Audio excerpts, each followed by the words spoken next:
بسم اللہ الرحمن الرحیم۔ السلام علیکم ورحمۃ اللہ وبرکاتہ۔ Welcome back my YouTube channel. امید کرتی ہوں آپ لوگ خیریت سے ہوں گے۔ حضرت انس رضی اللہ تعالیٰ عنہ سے روایت ہے کہ رسول اللہ صلی اللہ علیہ وآلہ وسلم نے فرمایا، 3 باتیں اصول اسلام میں داخل ہیں۔ ایک یہ کہ جو شخص کلمہ لا الہ الا اللہ کا قائل ہو، اس کے بارے میں زبان کو روکا جائے، یعنی کسی گناہ کی وجہ سے اس کی تکفیر نہ کی جائے اور کسی بد عملی کی وجہ سے اس کو خارج ازاں اسلام قرار نہ دیا جائے۔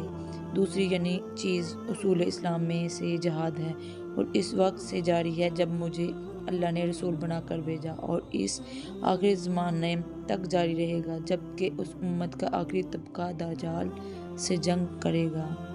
مسلمانوں کے حکمراں خواہ ظالم ہو یا مصنف، جہاد بہرحال جاری رہے گا۔ کسی ظالم حکومت کا ظلم اور عادل حکمران کا عدل اس کو ختم نہیں کرے گا۔ اور اصول اسلام میں سے تیسری چیز تقدیر پر ایمان لانا ہے۔ حضرت عثمان بن عفان سے مروی ہے کہ رسول اللہ صلی اللہ علیہ وآلہ وسلم نے فرمایا، جو شخص اس حال میں مرا کہ وہ یقین کے ساتھ جانتا تھا کہ اللہ کے سوا کوئی معبود نہیں، تو وہ جنت میں جائے گا۔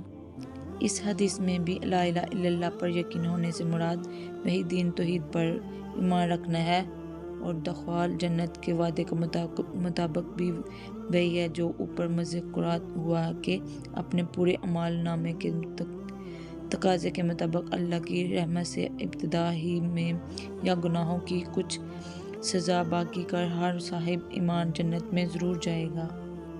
حضرت انس رضی اللہ تعالیٰ عنہ سے مروی ہے کہ رسول اللہ صلی اللہ علیہ وآلہ وسلم نے ارشاد فرمایا، دوزخ میں سے وہ سب لوگ نکالے جائیں گے جنہوں نے لا الہ الا اللہ کہا اور ان کے درمیان جو کہ دانے کے برابر بھی بلائی تھی، پھر وہ لوگ بھی نکالے جائیں گے جنہوں نے لا الہ الا اللہ کہا اور ان کے دل میں گاہوں کے دانے برابر بھی بلائی تھی۔